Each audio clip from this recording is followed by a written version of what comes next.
its own space. Getting right to it. Jim Jones, in my opinion, is not bugging as much as he's getting vilified for bugging in the whole Jim Jones versus Nas situation right there. I'm gonna break it down. In some ways, it's just obvious. Yeah, he got that wrong. He's wilding out.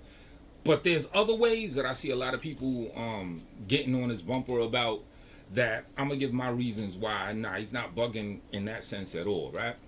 So, all right, so y'all already know by now if you're watching this video, Jim Jones went on a couple of podcasts and was saying that he's better than Nas and this and that, and he went through a few different reasons why he's better than Nas, more relevant than Nas, and then said the billboards and the charts say that he sold more music than Nas. So let's get that one, the last one I said, out the way. That's where he's straight up bugging. He got on Joe and Jada's podcast and said that he sold more records than Nas or had better music. And in some in the metrics, there was some shit with Jim Jones that outsold Nas and outdid Nas. You pull the metrics up, every single category, he's absolutely wrong. Nas smoked them in every category that he was talking about, right? He said he's more influential than Nas, meaning like style, one swagger, stuff like that. I guess that could be debated, shit like that, whatever. Where I say that he's not bugging in his position is just when he says that he will beat Nas in a battle. He's lyrically better than Nas. Like, metrics aside, the shit that can't be measured, his own personal opinion. He's not bugging for that. That's his opinion. Like, forget even just the hip hop landscape where hip hop is a bravado driven type of culture where you're supposed to feel you're the best. All right, we already know that. But just how about just raw human nature of just believing in yourself? You know what I'm saying? I got a motto where I say I'm the best in the world.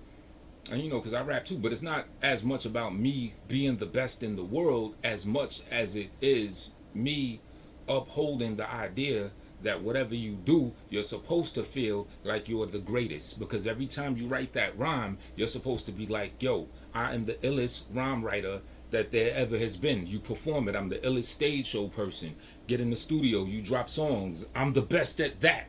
You're supposed to go in with that attitude when you make your music or whatever you do, basketball, football, whatever you do, brain surgery, you know what I'm saying? Because what's the point of doing it if you're not trying to put not just your best foot forward, but the best foot forward? You feel me? So I can't say he's bugging on that aspect. And he said something very interesting on the Joe and Jada when they were trying to like somewhat contest it or shoot the shit about it. He was like, yo, this is me. Nas ain't better than me. This is me. Like those words right there were very key because that's exactly what I'm talking about. This is me. So why is anyone supposed to expect him, who's currently a hip hop artist, has been consistently since 2005, you know, just dropped an album not long ago. Why would anyone expect him to take a second seat to anybody? Like, to me, that doesn't make any sense. You know what I'm saying? So it's fucked up because in some ways he was bugging, like with the metrics and the numbers, but then that's kind of getting convoluted into his personal opinion and people saying he's bugging about his personal opinion. I just respectfully disagree with that. Now, do I personally think Jim Jones is a better lyricist than Nas? No, I don't. You know what I'm saying?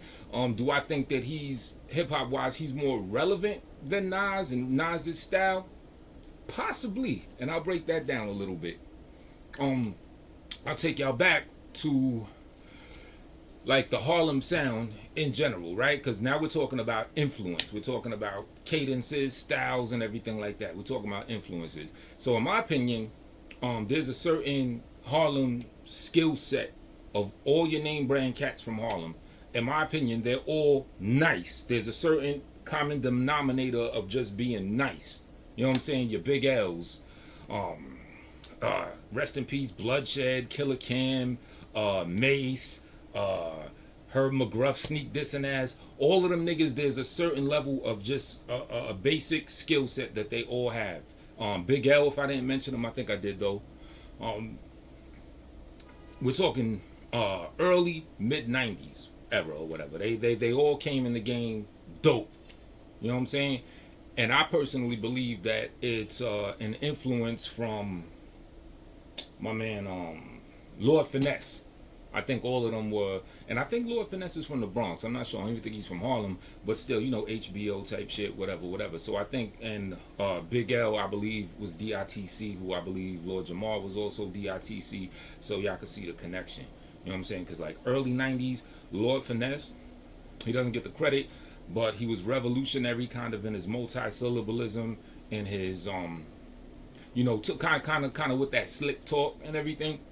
And I believe that had an influence because I'm from Harlem as well, and I've been rapping since '89. So I was there when all this was going on, not as a a premier artist or anything like that, but still heavy in the sport. You know what I'm saying? So and the biggest fan of hip hop that you're gonna find. You know what I'm saying? So I'm on the soil, listening, writing, doing my thing. I'm in tune with it, right? So in my personal opinion, I don't want to say disciples, but they're kind of like offshoots of Lord Finesse. Your Big L's, all those Harlem cats I'm talking about. And there's like a certain common denominator with the style, with the multi-syllabalism, with just the energy. You know what I'm saying? It's kind of like a Harlem energy all these cats had.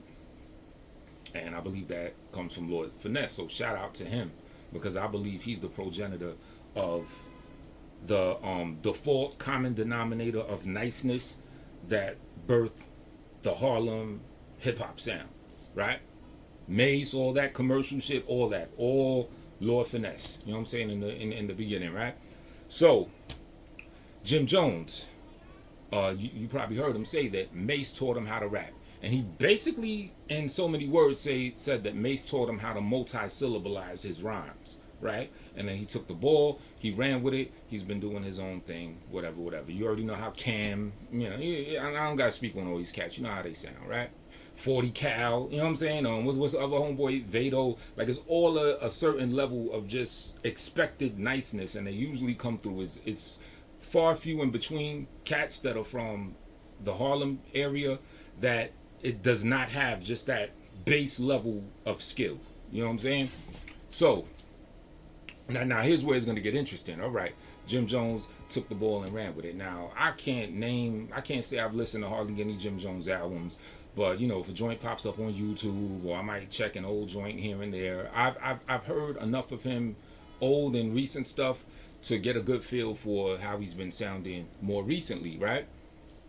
And interestingly enough, Jim Jones kind of veered off from the traditional Harlem sound of the cadence I'm talking about now. He has more of a spoken word type of flow, like I'm here in the trenches with my folks and they bent it. Everybody on this shit, yeah, weight is tremendous. I'm gonna just take a little something off it. It's gonna leave you injured. I'm fucking up, but you get what I'm saying. It's kind of like he's talking to niggas, right? And it's a common type of flow. You know what I'm saying? I'm doing this video on some Jim Jones shit now. I'm talking about how the nigga came with his own type of style. He kind of veered off in the Harlem sound and all that, where everyone else traditionally is, kind of just riding the beat a little bit. His thing is a little bit more spoken word. Now, in my opinion, that doesn't come from Harlem. I think that style comes from Brooklyn. Like, listen to Uncle Murder on the wrap-ups that he does every year. He's talking to cats. It's the same thing. You know what I'm saying? Diddy got caught in the trial. Is he gonna get fucked up? Lawyer trying to say this and give him like $100,000. You know what I'm saying? It's like talking to people. And I would say probably Jay-Z is one of the people that brought that talk to him style out. If you remember earlier on Jay-Z, that's a common thing they would say about him. They say that Jay-Z is talking to you. You know what I'm saying? Meaning he has more of a spoken word style. He kind of birthed that. And then if you listen to a lot of other Brooklyn cats after Jay-Z, they got that similar vibe, that similar cadence. And then you look at Jim Jones, he's a Harlem cat, but he's also been tapped in with Brooklyn, with his team and everything out in Bed-Stuy and all that stuff. So he clicked up with Brooklyn, and I think that influence came, and he started adapting somewhat of that style. Now let's take Nas's style. Illmatic. It was revolutionary. He took the ball that Rakim, the blueprint Rakim put down. He took the ball, he ran with it. Up that shit by like 100 times. Illmatic. Crazy. Right? First like 5 or 6 albums. Back then, we were kind of critical because what we considered dope. We had a higher barometer of what we considered, you know, the medium for grading shit that's dope. Illmatic was fire. It was written fire. First, a lot of us underground cats were critical, mafioso, this, that, the third. But at the end of the day, in hindsight, the joint was fire. Third album, like I said, the 90s, we had a certain criticism. I Am, so we were critical about it, but in hindsight, it was fire. Nostradamus, Stillmatic, a straight up classic. So like those first few albums he dropped, to me, that's where Nas solidified his style. You're not really gonna find much change-ups in his cadence of, you know, meaning his normal way that he spits after Stillmatic. By the time Stillmatic came, in my opinion, he mastered his style, his flow. And that was what, like mid-2000s? Nas, from what I hear, he's been sounding essentially the same ever since. Very dope style. You know what I'm saying? Punchlines, smooth, talking that talk. He's great at it. Amazing at it. You know what I'm saying? But it hasn't really changed up much. You know, he'll have like a double time song here and there. He'll have another one where he's flipping the flow every now and then. But I'm just talking about his bass, regular style. It's like it's still like a riding the beat type flow, as opposed to Jim Jones, who's adopted kind of like the talk to him style, right? And the reason I'm bringing all this up, going through all that history, the way that it ties together is because I'm addressing what Jim Jones said about you know, of what's relevant now. And you got some young cats, the drill era. Some of them talk to people too. Some of them be doing the double time shit like that. But in my opinion, that talk to him style is a more recent style as far as relevance than the traditional Nas style. So that's where I say that he might have a point. You know, depending on how you look at it, he might have a point in saying that he's more updated with his flows than Nas is with his flow. You can't take anything away from Nas. King's Diseases, the three of those, the two Magic joints, fire. They did numbers. I haven't heard all of them or like that, but you know, I flipped through a little bit here and there, and everything I hear is fire, no doubt. But it's traditional Nas. If you could take a new artist, perfect example, if you want to talk about relevance and styles and shit, take an unknown new artist, have him rap like Nas, Nas's traditional style, and then have another rapper, unknown artist, whatever, rapping the talk to him style with that cadence of Jim Jones. Question is, who's going to be more relevant? Who's going to sound more up to date? Who's going to sound more modern?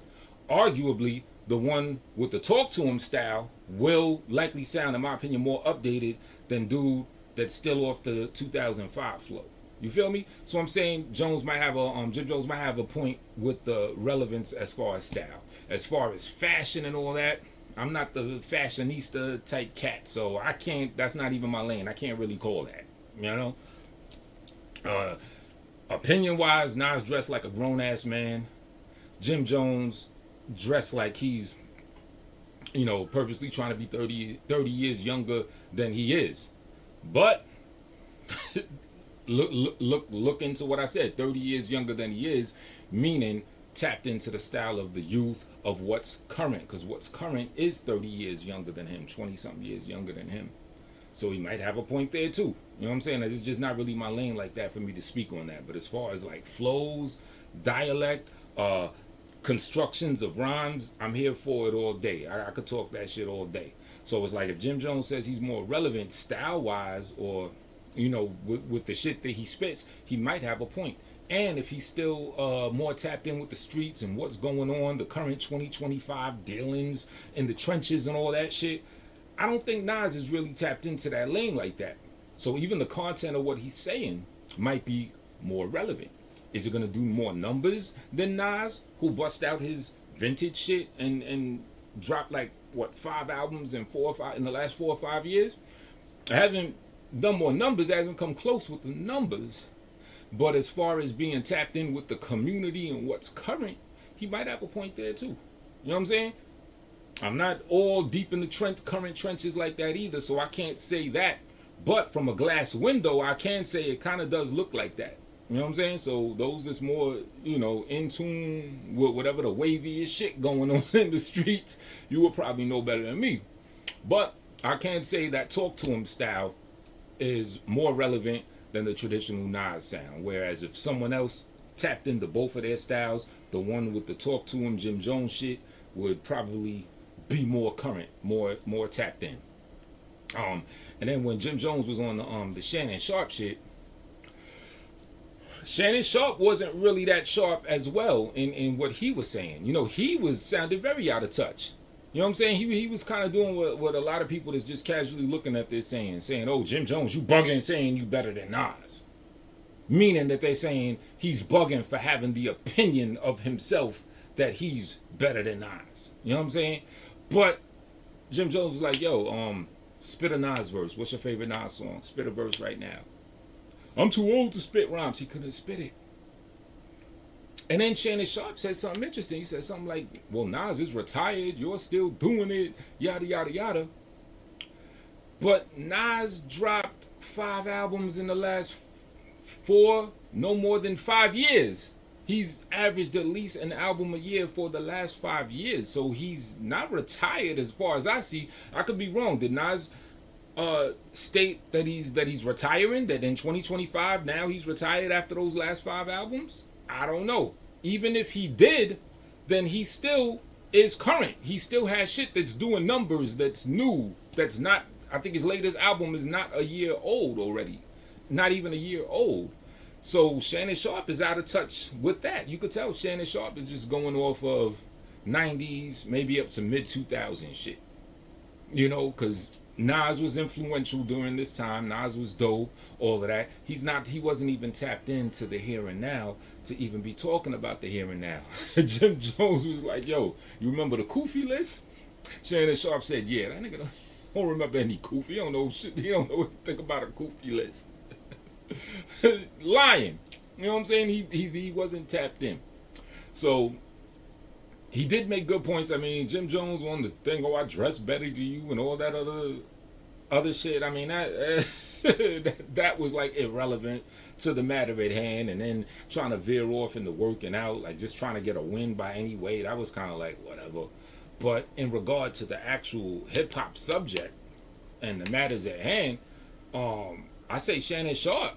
If Jim Jones caught an L in that, then Shannon Sharp matched him with the L just by being out of touch with what's going on, right? And then when he said that Nas is retired, Jim Jones said, well, I'm still active now on some slick shit. Because he's active now, so he knows Nas dropped 5 albums in the last 4 or 5 years. But he didn't want to give him the credit. Oh, no, Nas is still doing this thing. He's like, yeah, but I'm still here. He's like, all right, we're going to run with that. Oh, yeah, he retired. Yeah, he old school rapper. I'm here and now. You know what I'm saying? So that was a little disingenuous. So I can't really say that because it ain't necessarily his obligation to own up to that shit or whatever. But that was crazy. But, I mean, as far as my personal opinion, Nas's Kufi has remained intact from 2005 when Jim Jones first went at him. So, yeah, Nas is indelible. Nas is a legend. And to some capacity, Jim Jones acknowledges that 10th, 11th grade, when Illmatic came out, wanted to dress like him, love the vibe, the rhymes and all that. Nas influenced a lot of us, influenced all of us to keep it a buck. Yes, he's a legend. But still, that does not take away from somebody's God-born right to believe that they're better than the next one. I don't care who it is. By 1998, I was convinced that I would smoke Rakim. Because Rakim was still Buggin. In fact, he dropped an album that year. After that album, I was like, oh yeah, I'd smoke this dude. People thought I was bugging. You know what I'm saying? But that's just me believing in myself. I'm the one that writes my rhymes. I'm the one that constructs the punchlines. I'm the one that takes whatever I've been through or a story or something going on and interweaving it in the joints that I'm writing and everything. And thinking in my mind that I'm going to put my best foot, I'm going to put the best foot forward ever with this ill shit that I'm writing right here. And it's better than anybody's shit. And if you rap, anybody listening rapping, Jim Jones, whatever side of this shit he's on, he should be thinking the same thing. You know what I'm saying? I'll smoke both Jim Jones and Nas. I'll knock their heads together like Mo on some lyrical shit. I'm saying that here and now. Why you think they're in back of me in this thing? But that's just me believing in myself. You know what I'm saying? There's nothing wrong with that. And I also don't think there's anything wrong with expressing that to the world. Oh, he's delusional. He's this. What the heck is he supposed to think? He's himself. Like he said, I'm me. Yeah, you expect someone that's trying to present a confidence in hip-hop and a bravado-driven sport of confidence, of ego. You expect an artist to take a back seat to another artist just because they're a legend? Yeah, he's a legend. Absolutely. But I'm me. So yeah, that he cannot see me at all on some shit. You want to battle right now? We could do it. This, that, the third. And then some people were talking about, well, if they do battle rap, this and that, it's a whole different thing. Well, dude, Jim Jones, he ain't say he wants to battle rap like your traditional no beat, two people battle. He said he wants to do song for song. You know what I'm saying? And see whose shit pops off. Personally, I think if they did go song for song, Nas would smoke him. But to Jim Jones' credit, I haven't really tapped into a lot of his stuff like that. So maybe if I listen to like 4 or 5 albums or the last current things he did, or even just the full last album he did, maybe I have a different opinion. You know what I'm saying? I don't know. You know, perfect example, me. I'm going off of Nas-Stalgia, and that's a pun right there. Nas-Stalgia. I'm going off of Nas-Stalgia. I'm going off of the first 5 albums up to Illmatic. You know what I'm saying? Like that double album he did, I thought that joint was, it wasn't really all that. A couple more recent joints. Like I said, I skimmed through the King's Disease and the Magic and all that, but I'm going to keep it a buck. A lot of times I think Nas is boring. And I hate to say it, like, Nas, if you just listening casually, in my opinion, a lot of Nas shit, it don't really draw me in. It's boring. Like, I got to step into Nas's world, you know what I'm saying? And really just be in the mood for that type of shit. Maybe it's the monotone voice. I don't know what it is. But every time I do step into that zone and say, all right, I'm going to tap into what Nas is doing. I got to get in that mood. It's always going to be fire. It's not going to fail. I'm going to be like, yo, he's still ill. This is ill. Like the Death Row East and a couple other joints here and there. That's how I felt. I was like, yo, this is ill.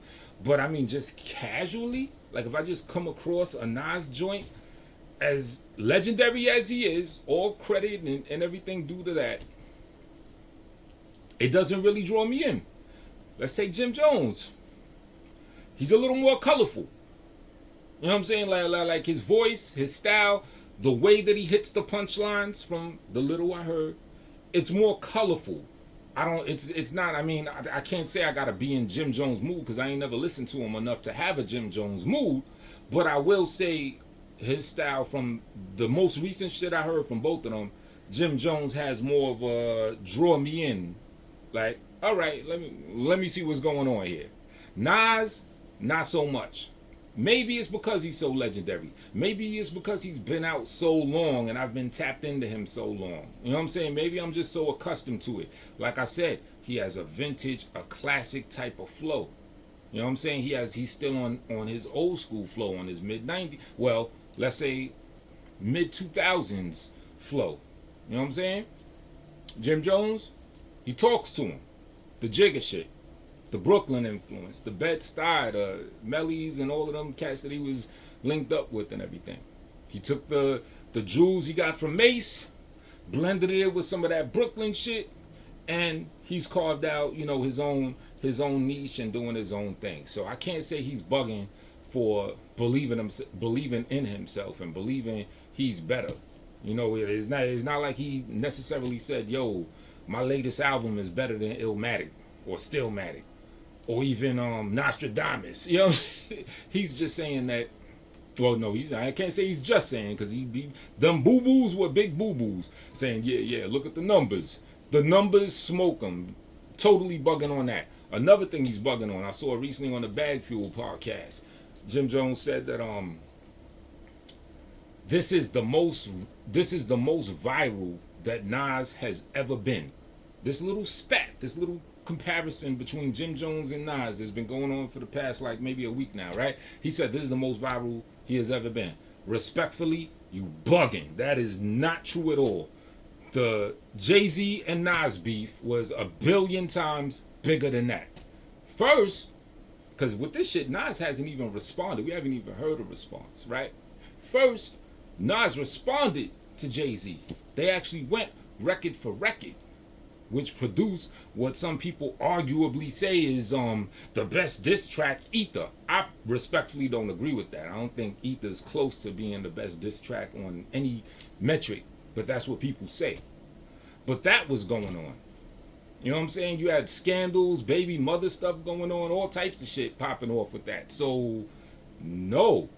Now, in 2025, that may be how like the internet could fool people these days, because there's way more people on the internet in 2025 than there was in, I don't know, whenever that Jay-Z Nas thing was going on, what, 2000, between 2000 and 2005, somewhere in that 5-year pocket. Yes, there was internet, there was online, but there wasn't YouTube up until later, 2005. You know, the web wasn't as popping as it is now. The internet wasn't like it is now. So it may seem like Nas is more viral with this conversation just because there's more people logged on for you to see the comments and everything. You wasn't seeing the comments and stuff back then like that. But guaranteed, just off of word of mouth and radio appearances and interviews and actually going song for song and having songs played on the radio, yes, Nas was way more viral in his conflict with Jay-Z than he was with this little thing with Jim Jones. It's probably, I predict it's just gonna go away in a couple days. Nas likely won't even respond to it, and then it's just it's just a little blight in the history and the legacy of hip hop beefs, if you will. You know what I'm saying? The shit ain't even worthy enough to make a Street Wars. Shout out to P. Cutter. The Jay-Z shit was way more viral. And if I really think of it, I could probably think of more things that happened with Nas that was way more viral too. Shit, probably his acquisition of invested in Coinbase might have been more than this. This is a little blurb. This is just a fun discussion. I'm having fun just shooting the shit about it and talking about history and flows and shit like that. But yeah, he's bugging with that. So Jim Jones bugging with the metrics, with the numbers. He's bugging saying that Nas ain't ever been this viral. And the fashion shit, I can't call it. You know what I'm saying? He might have a point. That's a maybe. The flows, like the relevance of current 2025 styles and ways that people spit, the talk to him shit, I do think is more relevant than Nas's traditional style. It's just that Nas, since Nas is a legend, he could get away with still kicking his old school shit. You know what I'm saying? Like he's like grandfathered in with his style, and he could drop a whole album in his traditional, dare I say, played out style, and it's still gonna pop. Think of like Nori.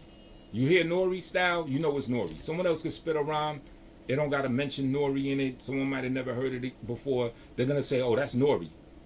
Think of Greg Nice. Someone spits some shit like in the style that Greg Nice spits, they're gonna be like, oh, that's Greg Nice. Nas has kind of attained that as well. You know what I'm saying? So he could do his played out style and it'll still pop, it'll do numbers, it'll do all of that.